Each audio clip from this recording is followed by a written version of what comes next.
وہ پہلا افسانہ تھا، یہ آپ لوگوں نے یاد رکھنا ہے۔ اب جو ہے یہ کرداری افسانہ توسط کی وحدت، کشمکش، افتتاح، عروج اور انجام کے واضح تصور یا بالفاظ دیگر اپنی افسانویت کے لحاظ سے بڑا مؤثر و بھرپور ہے۔ تو خیالستان یعنی سجاد حیدر کا وہ مجموعہ جس میں 13 مختلف نوعیت کے نثر پارے موجود ہیں، کتنے 13، اور اسے اردو ادب کا یا اردو نثر کا یا اردو افسانے کا پہلا افسانوی مجموعہ کہا جائے۔ ان 13 نثر پاروں میں سے 4 نثر پارے ترکی سے تراجم ہوئے، ایک نثر پارہ انگریزی افسانے کا ترجمہ ہے، اور اس کے علاوہ 8 ایسی تحریری ہیں جس پر ہم اصل ہونے کا اطلاق کر سکتے ہیں۔ یہ آپ نے ویری امپورٹنٹ ایم سی کیو کے ریلیٹڈ سے شورٹ کوسچن بھی اچھی طرح سے یاد کر لینا ہے۔ تو حکایت لیلا مجنوں یا مثال کے طور پر مجھے میرے دوستوں سے بچاؤ، یہ نا پڑھا ہے آپ لوگوں نے، مجھے میرے دوستوں سے بچاؤ، کہ وہ اپنے دوستوں سے ہی جان چھڑوا رہا ہوتا ہے وہ آدمی۔ آپ لوگوں نے پڑھا ہوگا یہ چیپٹر۔ تو وہ کہتا ہے میرے دوست جو ہیں وہ آندھیوں کی طرح آتے ہیں، پڑھا ہوگا آپ لوگوں نے، یا اس طرح کی 1-2 خط۔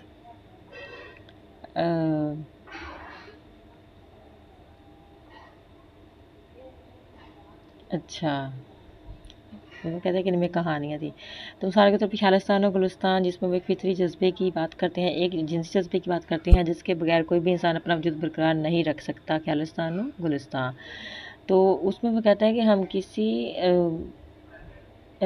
کسی کو فطرت سے دور رکھتے ہوئے زندہ رہنے پر قادر نہیں کر سکتے، یعنی ہم اس معاشرے میں کس طرح سکون، اطمینان، امن اور مسرت یا خوشی کو زیادہ سے زیادہ بڑھا سکتے ہیں، ٹھیک ہے۔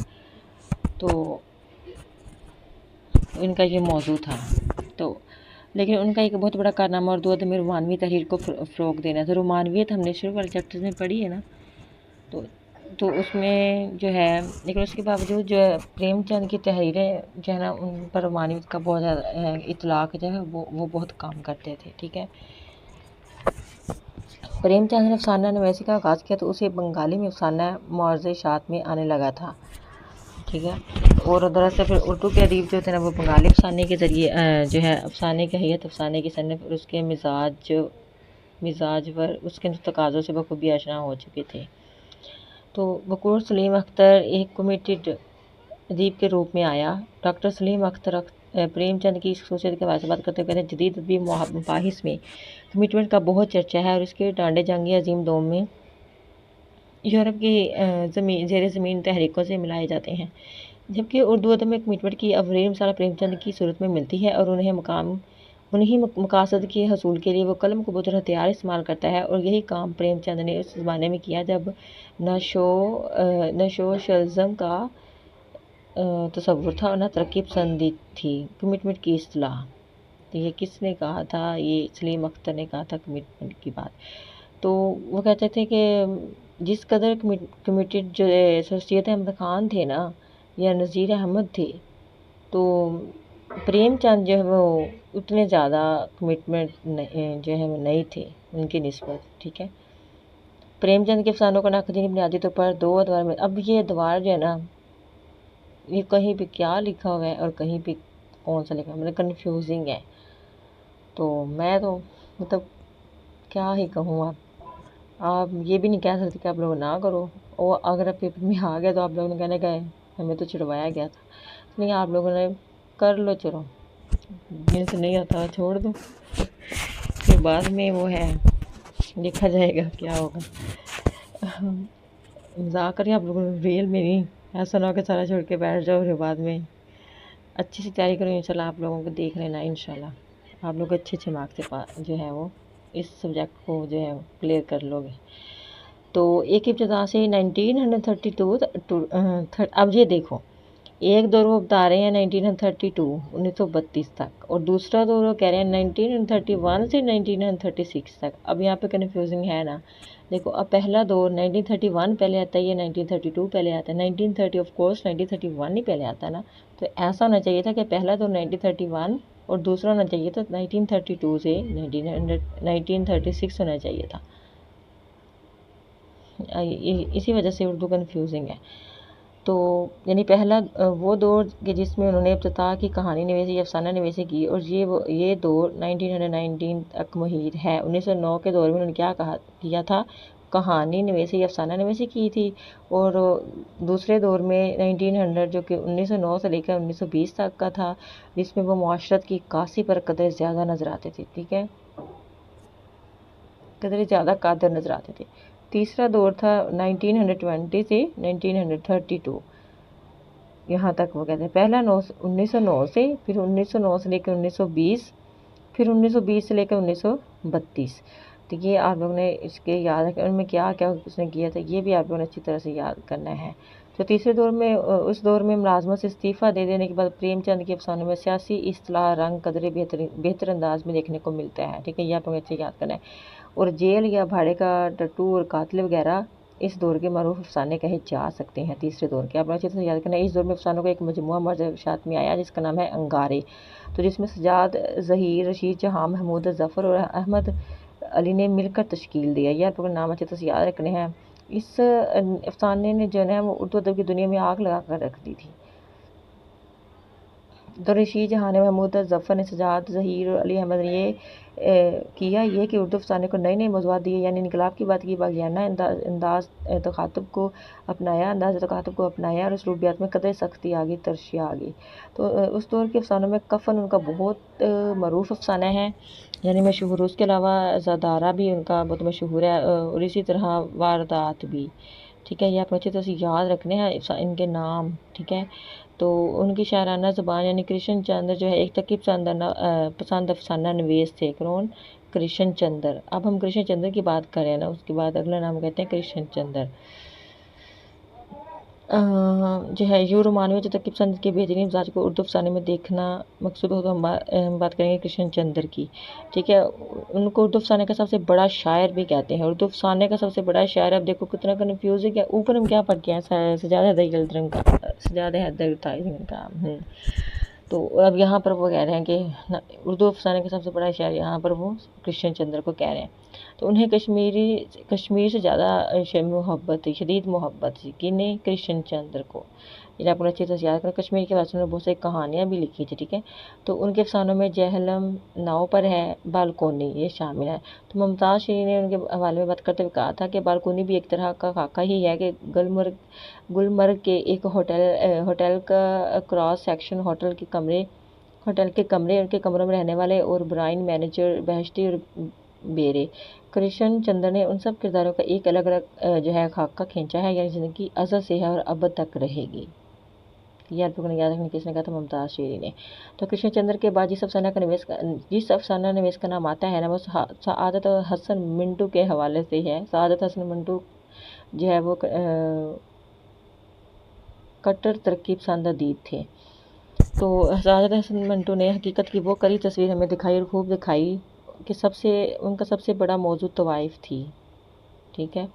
تو یہ انہوں نے پھر ایسے افسانے جن میں طوائف نہیں ہے، مثال کے طور پر نیا قانون، جو کہ انہوں نے 1935 کے ایکٹ کے تناظر میں لکھا، تو وہ استاد منگو کے کردار پر مبنی ہے، ایک ایسا کردار جو تانگا چلاتا تھا۔ کون؟ استاد منگو جو تھا نا، وہ تانگا چلاتا تھا۔ تو مثال کے طور پر ٹوبا ٹیک سنگھ جو ہے نا، ایک ایسے شخص کی کہانی جس پر تقسیم نے بہت برے یا بہت زیادہ عجیب و اثرات جو ہے وہ مرتب کیے۔ آگے جو ہے انہوں نے روسی متراجم بھی کیے، یعنی ترجمے، اور انگریزی بھی۔ پھر 1947 تک ان کے 4 مجموعے افسانوں کے سامنے آ چکے تھے۔ نمائندہ افسانے میں نیا قانون، کون سے افسانے تھے؟ سعادت حسن منٹو کے نیا قانون، حد تک، 10 روپے، خوشیاں اور دھواں، ٹھیک ہے، یہ بہت یاد کریں۔ یہ پہچان جیسے افسانے تھے، اور پہچان بھی۔ تو اب جو ہے انیس ناگی نے ان کی افسانہ نویسی کے بارے میں بات کرتے ہوئے کہا کہ حد تک نیا قانون، کالی شلوار، پہچان، سجدہ، دھواں، 10 روپے، خوشیاں وغیرہ، اور اردو افسانے کی تاریخ میں ایک نئے اسلوب کو متعارف کرواتے ہیں، ٹھیک ہے۔ ان کے موضوعات غیر روایتی اور چونکا دینے والے تھے، ان میں وہ لسانی اسلوب مخترع کیا گیا تھا جو اردو افسانے کے لیے بالکل نیا تھا۔ تو منٹو کے افسانے پر اپنے عہد کے تناظر سے منسلک ہیں، اس کے کرداروں کی نفسیاتی حالتیں اور ان کے عوامل و محرکات ان کی معاشرت میں ہیں۔ سعادت حسن منٹو بذات خود یہ کہتے ہیں کہ میں وہ کچھ دکھاتا ہوں جو میں دیکھتا ہوں، جو ہمارے معاشرے میں ہے، تو ہم نے بہرحال اتنی جرت ہونی چاہیے، اتنی قوت ہونی چاہیے، اتنی برداشت ہونی چاہیے کہ ہم اپنی خلوتوں میں کرتے ہیں نا، جو چھپ کر کرتے ہیں، تو وہ جو ہے، جو اگر کوئی شخص اسے ہمارے سامنے لائے یا ہمارا آئینہ جو ہے ہمارے سامنے آئینہ بن جائے، ہمیں دکھائے کہ ہم کیا کر رہے ہیں، پھر ہمیں اتنا حوصلہ ہونا چاہیے کہ جو ہے ہم اس کو ایکسیپٹ کر سکیں، یعنی اپنی غلطی کا اعتراف کر سکیں۔ تو ان کے بعد ایک بڑا نام جن کے بغیر شاید 1947 اچھا، راجہ رجندر سنگھ بیدی کا نام ہے، ٹھیک ہے۔ وہ بہت افسانوی تحریک سے تعلق رکھتے ہیں، انہوں نے موضوعات کا تنوع یا اردو افسانے کو تکنیک کی مضبوط دکھائی۔ تو ان کا افسانہ تھا 10 منٹ بارش میں، کس کا تھا؟ راجندر سنگھ کا، بیدی کا۔ تو اب جو ہے وہ کہتے ہیں کہ افسانہ 10 منٹ بارش میں مجھے اس لیے پسند ہے کہ اس میں طبقاتی کشمکش اور سرمایہ دار کی ہوس، رانی اور غریب کی بیچارگی دکھانے کی کوشش کی گئی ہے۔ یہ افسانہ تکنیکی اعتبار سے مغربی معلوم ہونے کے باوجود پس منظر کے یہ نقطہ نگاہ سے ایک خاص مشرقی چیز ہے۔ تو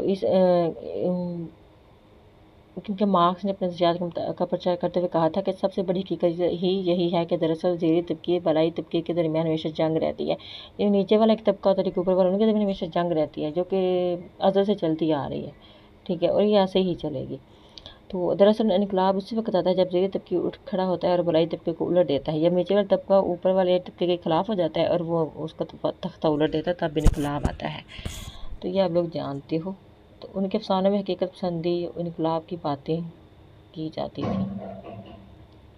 اب سعادت منٹو کے افسانے جو ہیں ہم نے پڑھا، اور جس کا اوپر ذکر بھی ہوا، ٹوبہ ٹیک سنگھ یا ان کا افسانہ کھول دو، یہ بھی ان کا افسانہ ہے، کھول دو، ٹھیک ہے۔ تو ڈاکٹر معین الرحمن نشے کی پہلی ترنگ، یہ ہم نے اوپر پڑھا ہے نا، تو یہ باقی یہاں پر ہمارا لیکچر ختم ہوا۔ آئی تھنک یہ شور تھا لیکچر، خیر آگے یہ جو ہے نا پریم چند کا متنی مطالعہ، یہ بہت زیادہ لمبا چیپٹر ہے، مطلب باقی آپ لوگوں نے پلیز ویڈیو کو اینڈ تک ضرور دیکھا کریں، اور بس اس میں امپورٹنٹ یہی تھا، باقی یہی تھا فیوچر چیپٹر میں نے یہ پڑھا وہ پڑھا، وہ پچھلا چیپٹر بھی آدھا ڈسکس کر دیتے ہیں اگلے لیکچر میں، ایسا لگ رہا ہوتا ہے پڑھنے والا بھی پڑھا بھی نہیں جاتا صحیح طرح سے، اتنا جب مطلب کیا کھچڑی بنی ہوئی ہے۔ خیر آپ لوگ اچھی طرح سے یہی چیز اپنے مائنڈ میں رکھیے گا، اور پلیز اس کو ساتھ ساتھ ریڈ آؤٹ کرتے جائیں تو زیادہ بیسٹ ہوگا۔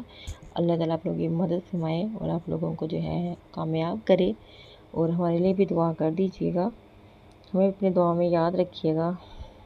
دعا جو ہے نا وہ بہت زیادہ دعا کی ہر انسان کو ضرورت ہوتی ہے، تو سب سے پہلے دوسرے کے لیے دعا کرنی چاہیے، پھر اپنے لیے دعا کرنی چاہیے۔ خیر باقی تھینک یو سو مچ، اللہ حافظ۔